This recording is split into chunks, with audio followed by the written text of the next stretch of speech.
Alhamdulillah. Jadi pertemuan yang sebelumnya yang telah kita pelajari bahwa rumah tangga syar'i itu dibangun di atas beberapa pondasi. Yang pertama, takwa kepada Allah Subhanahu wa taala. Yang kedua, muamalah antar suami istri itu dibangun di atas fadl wa ihsan. Tidak dibangun di atas adl, tapi dibangun di atas al-fadl. Yang ketiga, al-muasyarah bil ma'ruf, bergaul dengan baik dengan pasangan, dengan suami atau istri. Yang keempat, as-sabru wat tahammul, bersabar menghadapi kekurangan istri. Yang terakhir, al-mabda'ul khamis, as-sulah. As-sulah, mengambil sikap damai, diselesaikan masalah secara kekeluargaan. Itu kalau istilah kita. Fala syakka anna sulha inda husuli khilafin aw munaza'atin khairun. Tidak diragukan lagi bahwa mengambil sikap damai, berdamai, diselesaikan dengan baik-baik, diselesaikan secara kekeluargaan. Tatkala terjadi persengketaan, tatkala terjadi perselisihan, itu adalah sikap yang baik. Min istiqsa'i kullim minal mutanazi'aini likamili haqqihi wa tashaddudi fit tamassuki bi ra'ih. Dibandingkan kalau masing-masing dari yang sengketa ngeyel, ngotot mendapatkan haknya sempurna dan ngotot untuk mempertahankan pendapatnya.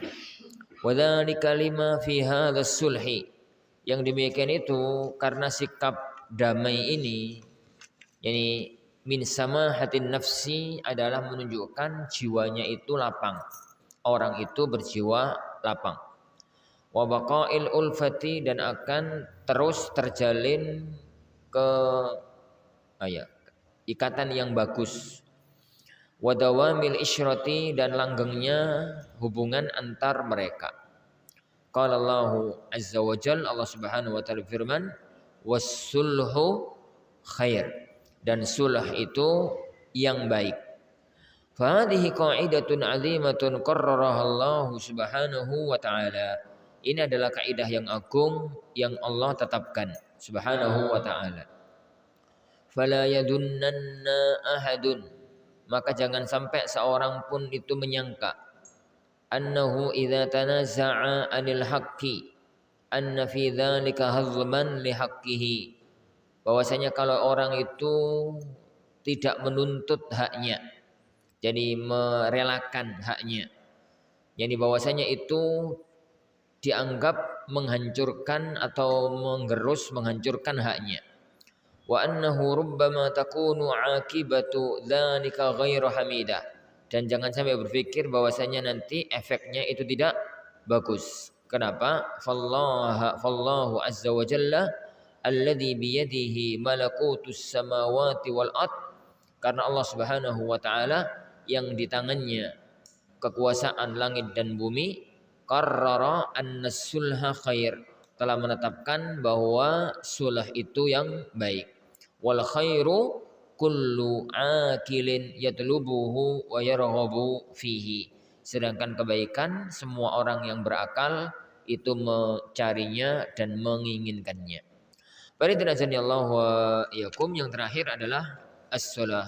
As-sulah itu ya akhwan, dua manusia yang ketemu dengan semua perbedaan, laki-laki dan perempuan. Secara fisik mereka beda, secara kelamin beda, secara kejiwaan berbeda, secara fungsi berbeda, latar belakang keluarga berbeda, latar belakang pendidikan berbeda. Kemudian ketemu dalam satu ikatan pernikahan, ini untuk membangun sebuah rumah tangga yang selalu ketemu. Gak masalah itu mustahil. Gak masalah itu mustahil. Mesti ada aja sengketa rumah tangga. Yang satu merasa haknya gak terpenuhi, yang satu sudah merasa capek mengerjakan tugasnya, yang satu menginginkan ini, yang lain menginginkan menginginkan itu. Gara-gara sambelnya kadang-kadang masalah. Sing sitoke wong Jogja, sitoke wong Tuban. Ngono. Jogja iku yani nek gawe kuah, iku manisan kuahe timbang tehe. Lha iya, Jogja kan teh iku teh tawar. Nah nek kuah itu mau manis kayak gudeg ngono manis. Lah Tuban teh iku teh manis. Sedangkan kuah Masya Allah super. Aku tahu walimahan di Tuban itu Masya Allah. Itu kuah tok wis gak betah. Ngono ku wong Tuban iku sik ditambahi sambel. Wakeh wisan. Ini. Ngono ku terus ketemu. Yo apik ya, Man. Kalau tidak ada tanazul. Tanazul itu ya masing-masing yang dari Tuban pun gak ngeyel ketubanane, yang dari Jogja pun gak ngeyel Jogjai. Gimana caranya kasus diselesaikan? Gimana caranya kasus diselesaikan? Jadi es ketemu air anget itu nih mau es mempertahankan dari es, air anget mempertahankan dari air anget gak pernah akan ketemu. Yang bisa ketemu tanazul dua-duanya. Tanazul itu apa bahasa Indonesianya ya? Tanazul itu menurunkan haknya, gak nuntut penuh mendapatkan haknya. Sing air anget dadi adem, sing es dadi gak es. Jadi guys, yang semacam itu bisa dilakukan dengan berbagai macam, cara hidup, cara berpikir dan macam-macamnya. Karena bisa jadi suami benar, istri benar karena titik pandang yang berbeda. Tidak ada yang salah dalam mensikapi kasus, tapi titik pandang yang berbeda. Itu ini kita tahulah bagaimana tatkala Rasulullah Shallallahu Alaihi Wasallam tatkala diperintahkan oleh Allah Subhanahu Wa Taala tentang tawanan perang Badar, wasyawirhum fil amr. Jadi wahai Muhammad, ajak mereka itu musyawarah. Maka Rasulullah Shallallahu Alaihi Wasallam mengajak musyawarah Abu Bakar, Umar, Abu Ubaidah Ibnul Jarrah. Kenapa yang diajak musyawarah itu mereka bertiga? Karena masih ada ikatan batin keluarga. Jadi karena seandainya yang diajak musyawarah itu orang Ansor, sudah paten jawabannya. Mereka nggak punya ikatan batin, yani keluarga. Tapi yang diajak musyawarah itu adalah orang-orang yang masih punya ikatan batin, yani keluarga. Abu Bakar mengatakan, ya Rasulullah, jadi mereka keluarga kita sendiri. Sedangkan mereka itu atau kita itu butuh dana untuk membangun kota Madinah. Ya Rasulullah, bebaskanlah mereka asalkan bayar uang. Kalau nggak bisa bayar uang, maka biarkan mereka bebas asalkan mengajari 10 anak kota Madinah bisa baca, bisa tulis. Itu gaya berpikirnya Abu Bakar. Di satu titik dia memandang mereka toh masih keluarga, barangkali kapan-kapan muslim. Di titik yang lain mereka dibebaskan, kita dapat manfaat untuk membangun kota Madinah. Ini tatkala Rasulullah bertanya kepada Umar, lah jenengan, kamu gimana Umar? Sampean gimana? Umar mengatakan, ya Rasulullah, keluarga sih keluarga, tapi kan yang ngusir kita. Jadi titik pandangnya beda. Mereka yang merangi kita, mereka yang ngusir kita. Ya Rasulullah, sudah bunuh aja mereka. Cara pandang Abu Bakar itu benar. Cara pandang Umar juga benar. Letak masalahnya adalah dalam kondisi yang semacam itu, mana yang lebih dimunculkan untuk menjadi pandangan lebih kuat. Itu aja letak permasalahan yang ada. Betapa banyak masalah-masalah rumah tangga itu gak jelas ujung, gak jelas pangkali. Sering Anda menemukan kasus rumah tangga, istri nangis-nangis, gak kuat Ustaz, ya. Jadi gak kuat, ya sudah kalau gak kuat. Nanti siap toh, tak hadapkan sama suami. Ustaz, suaminya Anda panggil. Jadi begitu suami sama istrinya ketemu, itu sudah siapa yang ngomong dulu? Ini karena nanti yang ngomong kemarin nangis, nanti yang ngomong. Kasusnya apa? Ya kasusnya enggak ada Ustaz. Lo kok nangis? Kasusnya yang terjadi itu kecil numpuk. Betapa banyak ya kawan kasus itu terjadi. Itu masalahnya itu kecil numpuk. Dalam yani sastra Arab diistilahkan itu yani seekor onta mati gara-gara jagung 1 kilo.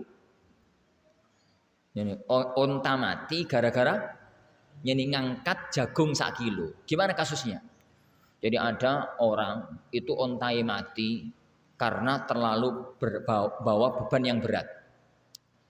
Ditanya sama tonggone, "Napa Mas untai sampean sampai mati kakean kabotan?" "Enggak kok, cuma jagung sak kilo." Loh, gimana ceritanya? Ceritanya itu, yani sebelum jagung itu beras sak kilo, pasir sak kilo, gula sak kilo, garam sak kilo, dele sak kilo, omene sak kilo. Wis unta ku wis meyek-meyek wisan. Wis meyek-meyek gak kuat. Isih ono jagung sak kilo. Iki ditinggal tanggung, tapi unta wis gemeter san. Nanggung dia dole, ambrek mati. Dia mengatakan, "Mek jagung sak kilo." Gak jagung sak kilo ya, akhi. Kasusnya itu numpuk. Kadang-kadang masalah rumah tangga itu meledak itu gara-gara masalah sepele. Kecil gitu. Bukan masalah meledaknya itu, tapi ini sudah klimaks kasus masa lalu. Kadang-kadang meledak kasus rumah tangga itu gara-gara istri diajak suami sowan ning omahe bapak India gak mau. Geger rame. Tatkala ditanya, "Napa to sampean gegeran koyo ngono?" "Lah wong tak jak gak gelem tukaran." Bukan itu ya akhi kasusnya. Kasus itu hanya efek dari semua kasus masa lalu. Lah, menghadapi kasus-kasus rumah tangga yang semacam itu, kemudian suami ngeyel, istri ngeyel itu nggak bisa.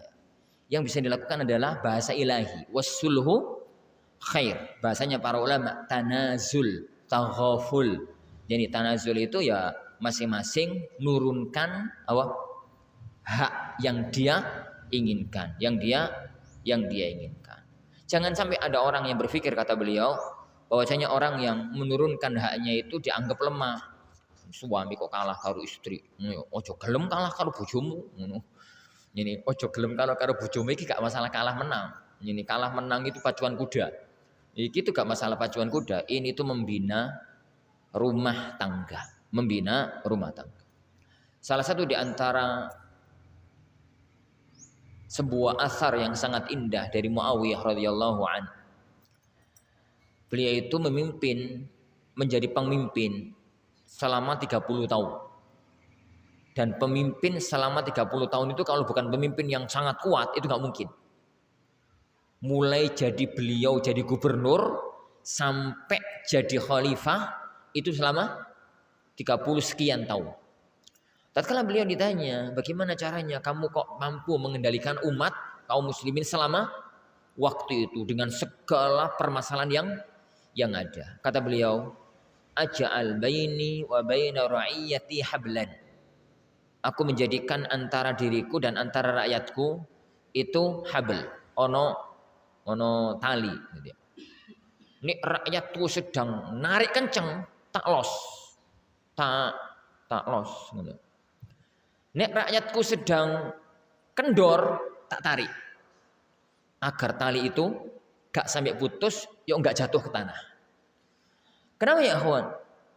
Kadang-kadang kalau saling mempertahankan ego, rakyat sedang ngamuk, pemimpin ini ngamuk pisan, yang terjadi pertumpahan darah. Tapi rakyatnya sedang kendor, pemimpin ini kendor pisan. Iya, amburadul negaroi. Yang buradul negaroi. Suami istri begitu. Tatkala istri antum sedang masalah besar gitu ya, antum yang ngalah.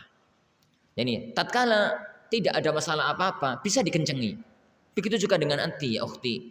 Tatkala suami anti ini sedang gak jadi laki-laki, sedang baper ngono ya, anti yang ngalah. Tapi tatkala sudah jadi laki-laki kembali, gak apa-apa kemudian jadi disikapi dengan sikap yang normal. Begitu. Itu namanya sulah. Dan dikatakan oleh Allah Subhanahu wa taala, "Was-sulhu khair." Jadi was-sulhu khairun, dan sulh itu adalah sikap yang baik. Nah, hadza wa nas'alullah ta'ala an yanfa'a bihadzal 'amal wa sa'iri a'malina. Dan kami mohon kepada Allah Subhanahu wa taala untuk menjadikan amal ini dan semua amal kita itu manfaat. Wa nas'aluhu subhanahu an yufaqqihana fi dinihi. Dan kami mohon kepada Allah Subhanahu wa taala untuk menjadikan kita itu faqih. Al-faqih itu al-ilmu bihi wal amal. Yani mengilmui agama dan mampu untuk mengamalkannya. Wa an yu'allimana ma yanfa'una, dan semoga Allah mengajarkan kepada kita apa yang bermanfaat kepada kita untuk kita, wa yanfa'una wa yanfa'ana bima 'allamana, dan memberikan kita manfaat dengan apa yang Allah ajarkan kepada kita, innahu waliyudzalika wal qadiru alaih. Sungguhnya Allah Subhanahu wa taala yani wali atas semua itu dan mampu melakukan itu semua. Baik. Kita masuk ya akhwan, kitabun nikah. Jadi kitab ini adalah fiqhul usrah. Fiqhul usrah itu mulai dari masalah pernikahan, prahara rumah tangga, perceraian, nafkah, efek dari perceraian berupa harta benda maupun anak-anak. Itu namanya fiqhul usrah. Jadi fiqhul usrah. Dimulai dari masalah yang pertama, kitabun nikah. Jadi kitab an-nikah. Enggak ada pembahasan kitab pacaran, gitu ya. Karena pacaran itu bukan proses pernikahan.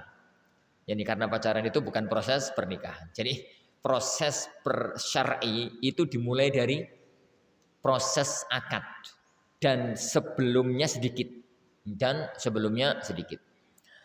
Kitabun nikah wa fihi faslun tamhidiyun wa sab'atu abwab. Dalam kitab ini ada satu fasal pembukaan dan ada 7 bab. Fasal tamhidi pembukaannya itu membahas tentang ta'rifun nikah, definisi nikah, wa hukmuhu hukum dari pernikahan, wal hikmatu min masyru'iyatihi, hikmah dari disyariatkannya pernikahan. Al-babul awal, bab yang pertama ahkamul khidbah, hukum seputar lamaran. Yang kedua arkanun nikah wa syurutuhu wa sunanuh, rukun nikah, syarat nikah, sunnah-sunnah nikah. Al-babus tsalits, bab yang ketiga al-muharramatu fin nikah, wanita siapa saja wanita yang haram dinikahi. Al-babur rabi', bab yang keempat asy-syurutu wal uyubu bin nikah, persyaratan dalam pernikahan dan aib dalam pernikahan. Al-babul khamis nikahul kuffar, hukum pernikahannya orang-orang kafir. Al-babus sadis, bab yang keenam as-sadaq al-mahar, masalah mahar. Bab yang kelima. Bab yang ketujuh hafluz zifaf, pesta pernikahan. Ini pesta pernikahan. Yani wa ahkamul wat'i al-jima', dan hukum seputar malam pertama. Nikah kabeh to? Engko nek sampai bab 7 iku wis nikah kabeh. Ini bukan bahas fikih malam pertama kan ya ruwet ya kan disuruh nikah. Parintanazani Allah yakum faslun tamhidiyun, pembukaan, yani muqaddimah. Ta'rifun nikah wa hukmuhu wa hikmatu min masyru'iyyati, definisi nikah, hukumnya dan hikmah dari disyariatkannya pernikahan. Al-mabhasul awal ta'rifun nikah, yani definisi dari pernikahan. An-nikahu lughatan, nikah secara bahasa huwal dhammu wal jam'u wat tadakhulu. Secara bahasa nakahayan kihu nikahan itu artinya adalah mengumpulkan, al-dham wal jam', mengumpulkan. At-tadakhul itu saling terkait. Yani tadakhul itu kayak gini loh. Ini jari masuk gini. Itu namanya tadakhul. Allah. Jadi kalau ada pohon terus daun sing di ini, ranting sing di ini sama ranting jadi ini itu ketemu. Jadi di sini ke sini, di sini ke sini itu namanya tadakhul. Oh, bahasa Indonesia bangun. Bangun bahasa Indonesia. Saling terkait, saling menyatu. Sembolah sebagai ngono. Min tanakuhil asyjar, diambil dari kata-kata tanakuhnya pohon, nikahnya pohon. Apa itu nikahnya pohon? Idzan dhamma ba'dhuha ila ba'dhin, apabila bagian dari pohon itu saling menyatu. Gambarnya ini ada pohon. Ini ada pohon. Pohonnya gede terus ada daun toh. Daunnya saking rindangnya, yang ini sampai ke sana, yang ini sampai ke sana. Itu dalam bahasa Arab namanya tanakuh al-asyjar. Yani pohon ini nikah. Ini pohon ini nikah, pohon ini saling terkait, saling memasuki. Semoga ngono. Au min nakahal matarul arla, atau dari kata-kata nakahal mataru al arla.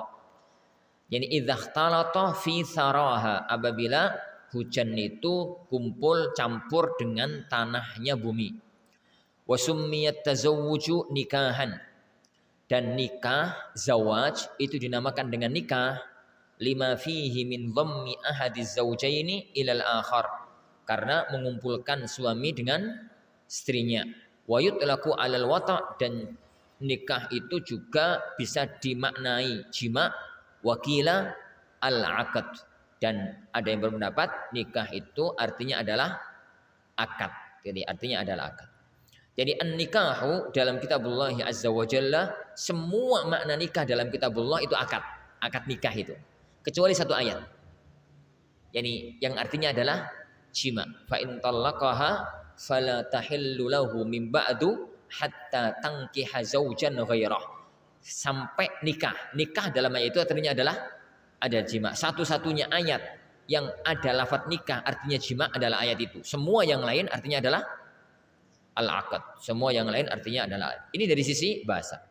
Wan nikah istilahan, nikah secara istilah aqdun yufidu hilla istimta'ir rajuli bimra'atin lam yamna min nikahiha mani'un syar'i. Satu akad. Akad itu kesepakatan antara dua pihak. Pihak pertama sama pihak kedua. Makanya jual beli, sewa menyewa, nikah, cerai, rujuk, wakaf, semuanya itu namanya akad. Akdun gitu ya. Karena akad itu adalah kesepakatan antara kedua belah pihak. Kesepakatan antara kedua belah pihak. Hanya sampai di Indonesia arti ini beda-beda no. Nek akdul bai terjemahannya transaksi jual beli. Nek akdun nikah terjemahannya akad nikah. Padahal kok doai. Tapi dari terjemahan transaksi nikah itu kan gak pantes ya. Seneni karo Pak Mudin aku. Yani padahal ya kok doai. Jadi akad itu transaksi. Tapi karena negeri kita itu negeri Jawa, itu yang gak pantes mosok nikah kok transaksi, wis akad ngono. Ini akad padahal kok doai. Padahal ya padha wae. Sopanan wong Jawa timbang wong Arab. Ini sopanan wong Jawa. Ya koyo kola sering anak katakan ya, koyo kola. Kola itu bahasa Arab ya artinya berkata. Ini kola itu berkata. Allah ya qala Allah taala. Rasulullah ya qala Rasulullah sallallahu alaihi wasallam. Para ulama qala al-imamu Asy-Syafi'i. Kepala desa qala raisul qaryah. Padha-padha qolahi. Ini wong biasa ya qala Zaid. Ini qala, semuanya qala. Begitu nyampe Indonesia nek qala Allah jadi berfirman. Nek qala Rasulullah jadi bersabda. Nek qala al-imamu Syafi'i jadi ngendika. Ini apa ya teh? Apa lah ngono gak pantes. Nek wong biasa ya ngomong ngono wae. Ngomong. Nek wong elek nemen ya nyocot. Nek cangkem elek ya nyocot ngono. Dan ini yang ngomong biasa ya ngomong. Itu ya karena apa ya kejiwaan kita yang orang Jawa itu mosok Allah kok ngomong, Allah kok bicara. Padahal bahasa Arabnya podo kolai, podo kolai. Gak dibedakan antara Allah, Nabi dan yang lainnya. Dari sisi itu ya Huan, gak usah kemudian diprotes. Adat kita udah bener ya. Adat kita itu sudah bener karena kita negeri kita mampu membedakan. Yani Allah itu firman, ya Rasulullah itu bersabda, ya ulama itu opo, itu mampu membedakan itu dan itu bagus. Karena itu masuk dalam masalah adab, masuk dalam masalah beradab. Tapi sebenarnya ya Huan, satu kata, satu makna. Jadi kita mengatakan di sini akdun. Akdun itu kesepakatan antara kedua belah pihak, akad. Kalau jual beli kita sering terjemahkannya dengan transaksi, kesepakatan antara penjual dengan pembeli. Kalau dalam nikah itu kesepakatan antara siapa? Wali dengan calon suami, antara wali dengan calon suami. Akdun, sebuah akad. Yufidu hillastimta'ir rajul, yang fungsinya menjadikan seorang laki-laki itu halal bersenang-senang bimra'atin dengan seorang wanita yang asalnya haram. Yani lam yamna min nikahiha mani'un syar'i, yang mana wanita itu tidak ada larangan syariat untuk menikah dengannya, untuk yani menikah yani dengannya. Sebagian ulama mendefinisikan dengan definisi yang lebih simpel. Aqdun yufidu hillal istimta' baina zaujain. Gitu. Yani satu akad yang konsekuensinya membolehkan orang itu untuk bersenang-senang antara suami istri, akad nikah. Hukumun nikah, wa nikah aksar min wahida. Hukum nikah dan dihukum nikah lebih dari satu. Iki diwaca teori ini, mbok praktek. Al-matlabul awal hukmun nikah. Jadi hukum nikah itu para ikhwah itu dua. Hukum secara umum, yang kedua hukum secara personal. Lah, yang dibahas di kitab-kitab fikih itu hukum secara umum. Secara umum nikah itu hukumnya semacam itu. Adapun kalau sudah masuk personal satu per satu orang, maka bisa berbeda antara satu orang dengan orang yang lainnya. Beliau mengatakan al-aslu fin nikah annahu mustahabbun. Hukum asalnya menikah itu mustahab, sunnah, dianjurkan, enggak wajib. Hukum asalnya enggak wajib. Hukum asalnya itu mustahab. Wa hadza bittifaqil madzahibil fiqhiyatil arba'ah. Ini pendapat bahwasanya menikah hukum asalnya itu mustahab, bukan wajib, itu dengan kesepakatan mazhab 4, dengan kesepakatan 4 mazhab. Al-Hanafiyah wal Malikiyah wasy-Syafi'iyah wal Hanabilah. Baik itu para ulama-ulama Ahnaf, Malikiyah, Syafi'iyah dan Hanabilah. Wa bihi qala aktsaru ahli ilmi. Dan ini adalah pendapat kebanyakan para ulama. Ini adalah mazhab kebanyakan para ulama. Perhatian azani Allahu ini wa iyyakum. Bahasa semacam ini ya, kawan, tolong dicermati. Bahasa-bahasa fikih ya. Jadi meskipun ini bukan kitab fikih yang baku menggunakan bahasa-bahasa fikih. Kalau menggunakan kitab fikih yang baku, maksudnya menggunakan kitab-kitab matan, itu harus lebih jeli lagi. Ini masih menggunakan bahasa-bahasa kajian umum. Kitab ini bukan ditulis untuk talibul ilm. Kitab ini ditulis untuk kajian-kajian umum. Ini, kajian-kajian umum. Bahasa semacam ini ya, kawan, apakah menunjukkan bahwasanya itu ijma? Jadi beliau mengatakan, hukum asal pernikahan itu sunnah. Ini dengan kesepakatan madhab 4. Hanafiyah, Malikiyah, Syafi'iyah, Hanabilah. Dan ini juga pendapat kebanyakan para ulama. Apakah itu menunjukkan bahwasanya nikah itu hukumnya, hukum asalnya sunnah itu ijma? Tidak. Tidak. Karena beliau mengatakan ittifaq al-madzahibul arba, kesepakatan 4 madhab. Sedangkan kesepakatan 4 madhab itu bukan ijma. Dan ini yang perlu dicermati terutama bagi para santri. Yang perlu dicermati terutama bagi para asatidzah. Dicermati dulu lafaz ijma itu munculnya kayak apa. Yang lafaz ijma itu munculnya semacam apa. Misalkan ya, kalau Imam Nawawi misalkan, Imam Nawawi rahimahullahu taala menyebut ajma'al ulama wa ajma'u, para ulama sepakat. Lihat di mana beliau ngomong itu. Kalau beliau ngomong itu di Majmu' Syarah Muhadzab, berarti itu ijma. Maknanya kesepakatan para ulama. Tapi kalau beliau ngomong itu di kitab Rawdatut Talibin, di kitab Rawdatut Talibin. Di kitab Rawdatut Talibin itu bukan ijma. Tapi maksudnya adalah ijma kesepakatannya ulama Syafi'iyah. Jadi maksudnya tidak ada khilaf dalam madhab.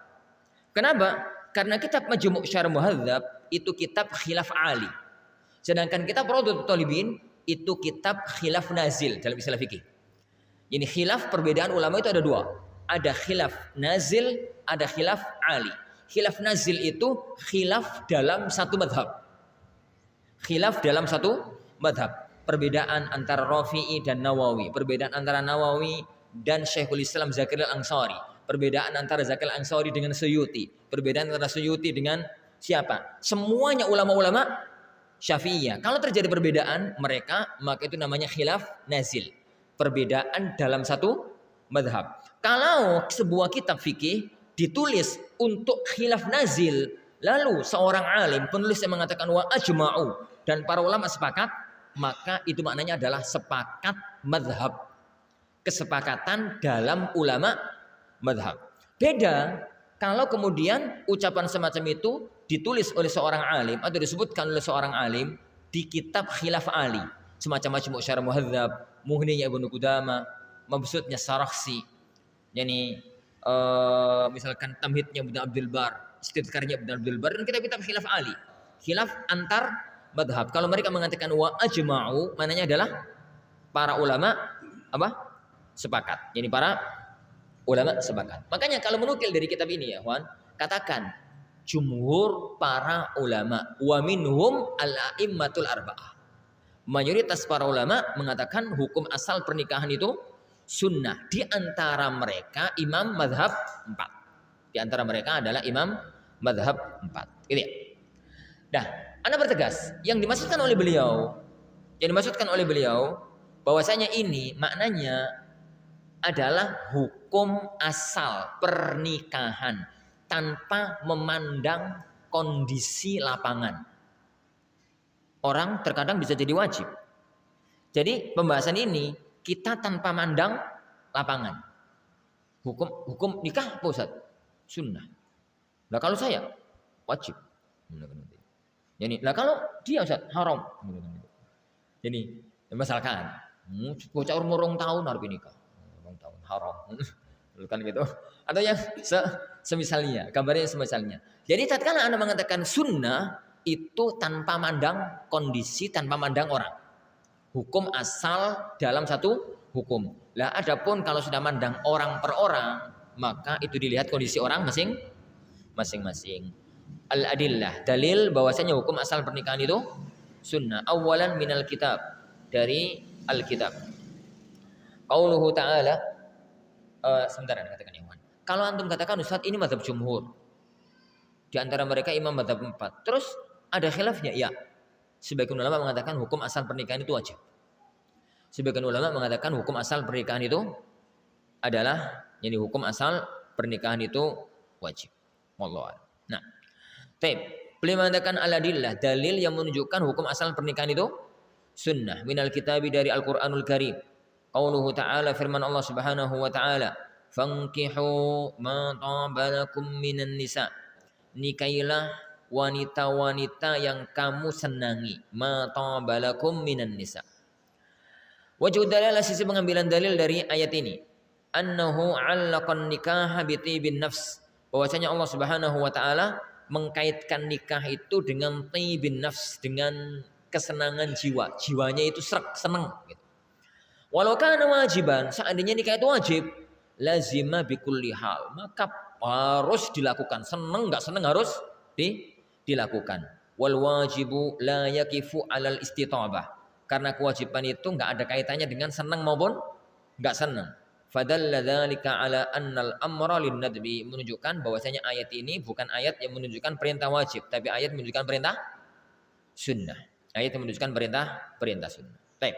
Qauluhu ta'ala fil ayat, firman Allah Subhanahu wa taala dalam ayat yang sama.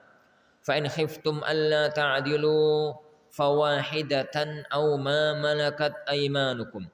Jika kalian khawatir enggak bisa adil kalau nikah 4. Kan ayatnya itu fankihu ma tabalakum minan nisa masna wa thulatha wa ruba. Wa in khiftum alla ta'dilu, nikahlah wanita-wanita yang kamu senangi. Kalau kamu senang, ya mau 2 monggo, mau 3 monggo, mau 4 ini monggo. Tapi kalau kamu takut gak bisa berbuat adil, Allah memberikan kepada kita 2 solusi. Kalau kamu mau nikah 2, khawatir gak bisa berbuat adil. Jadi kalau mau nikah 3, khawatir gak bisa berbuat adil. 4 teman-teman. Maka Allah Subhanahu wa taala memberikan 2 solusi. Solusi yang pertama, fawahidatan, sijai. Satu saja. Au ma malakat aymanukum, atau wis gak usah nikah sekalian, tapi cuma memiliki budak aja. Zaman itu ya ono budak. Zaman saya kira ono. Zaman sekarang ini enggak ada. Zaman sekarang enggak ada. Jadi sisi pengambilan dalilnya wajhu dalalah, sisi pengambilan dalil dari ayat ini. Annallaha khayyara fil ayati bainan nikah wa milkil yamin. Sesungguhnya Allah Subhanahu wa taala memberikan pilihan. Sesungguhnya Allah Subhanahu wa taala memberikan pilihan dalam ayat ini antara nikah dengan milkil yamin. Kenapa ya khawifin azani Allah wa iyyakum? Di zaman itu, yakni beli budak wanita untuk bisa dikumpuli itu jauh lebih murah dibandingkan mahar. Dibandingkan dengan mahar. Ini mahar wong Arab loh ya. Jadi maharnya orang Arab dari zaman dahulu itu, kalau dengan kacamata kita itu mahal. Tapi dengan kacamata mereka itu normal. Dengan kacamata mereka itu normal. Di kitab-kitab insyaallah nanti kita bahas pada waktu bahas masalah mahar.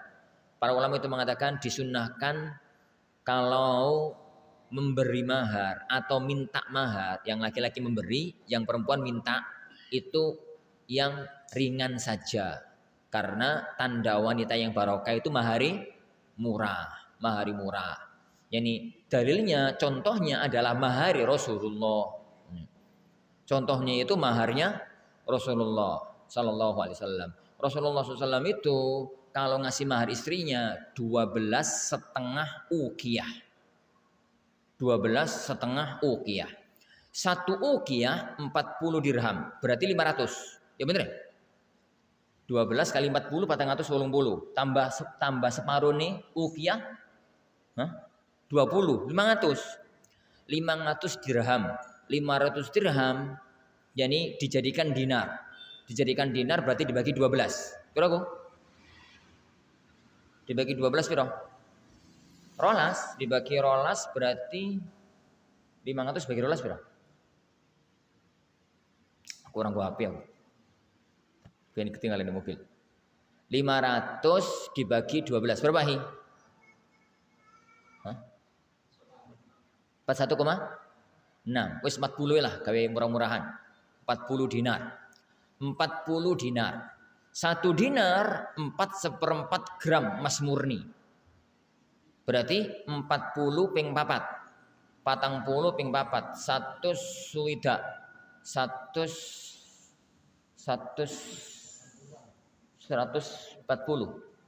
180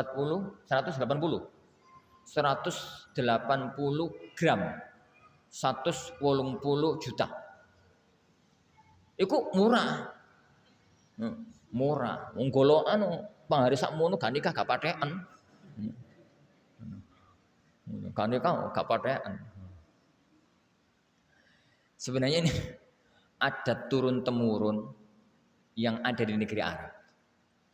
Jadi satu masalah sosial di negeri Arab itu masalah yani perawan tua. Yani masalah perawan tua. Kenapa? Yo karena sing lanang arep nikah gak duwe mahar, sing wedok mau nurunkan mahar isin karo kebiasaan masyarakat. Akhirnya fenomena itu yang terjadi. Kalau di negeri kita itu ada istilah talangan haji, kalau di negeri mereka ada istilah talangan nikah. Jadi orang mau nikah itu tinggal daftar ke departemen sosial, yani untuk biaya nikah, tapi mau nyicil. Engko itu nyicil. Anak pernah ketemu dengan mana satu mobil dengan salah satu masyayikh karena anaknya sakit minta teman untuk dibawa ke rumah sakit. Tengah jalan itu kemudian dia cerita, ini enak di Indonesia Ahmad. Kenapa Syekh? Nikahi mahari sajadah. Ini mahari itu sajadah dan perangkat alat sholat. Jadi emang di negeri jenengan anu pura-pura nggak tahu aja. Negeri jenengan gimana nikah? Allah ya Ahmad. Di negeri ana sampai sekarang itu mahar ana belum lunas. Sampai sekarang ini mahar ana belum lunas. Belum lunas ke istri. Lah iya. Anak antum berapa Syekh gitu kan? Ini anak nomor 2. Yang anak bawa itu anak nomor 2. Kira-kira SD kelas 1 lah saat kali itu. Anak nomor 2. Anak punya beberapa anak. Itu sampai sekarang belum lunas. Padahal anak bukan rakyat biasa. Saya itu dosen. Dosen di Jamiatul Imam. Jamiatul Imam itu kalau Indonesia itu UI. Jadi sekolah perguruan tinggi paling mentereng lah. Kalau di Saudi. Ngono ae durung lunas anak wis akeh. Mun benulan kebayar nyicil ruwet ya urip ya. Sale dhewe. Ini sale dhewe. Lah, makanya di zaman itu Allah memberikan kepada mereka pilihan. Kalau kamu nggak mempunyai uang untuk nikah karena maharnya besar, ya wis lah rapopo. Tapi yani untuk menyalurkan syahwatmu maka milkul yamin au ma malakat aimanukum. Wat tasarruru ghairu wajibin. Padahal beli budak, memiliki budak itu enggak wajib bittifaq dengan kesepakatan para ulama. Falau kana nikahu wajiban ma sahhat tahyiru bainahu wa baina milkil yamin. Seandainya nikah itu wajib, maka tidak mungkin diberi pilihan antara nikah dengan perbudakan. Idz la yasihhu takhiru baina wajibin wa ma laysa biwajib. Karena enggak mungkin dikasih pilihan antara yang wajib dan yang tidak tidak wajib. Wallahu yani a'lam bissawab. Nah, para idan azani Allahu yani wa yakum. Jadi ini dalil dari Al-Qur'an yang disebutkan oleh beliau ini rahimahullah taala bahwasanya nikah itu hukum asalnya itu adalah sunnah. Jadi Anda katakan tadi Allah yakum. Jadi nikah itu ada khilaf di kalangan para ulama hukum asalnya. Sebagian besar para ulama di antara mereka Imam Mazhab 4 mengatakan bahwasanya nikah itu hukumnya nikah itu hukumnya sunnah. Sebagian ulama mengatakan nikah itu hukum asalnya hukumnya wajib. Beliau menyebutkan dalil-dalil yang menunjukkan bahwa nikah itu hukumnya sunnah. Wallahu alam. Insyaallah subhanahu wa taala yang kita pelajari insyaallah subhanahu wa taala kita lanjutkan pada waktu yang akan datang biizni rabbina tabaraka wa taala. Nah, wallahu alam insyaallah subhanahu wa taala ini kita akhiri subhanakallahumma wa bihamdik asyhadu an la ilaha illa anta astaghfiruka wa atubu ilaik. Assalamualaikum warahmatullahi wabarakatuh.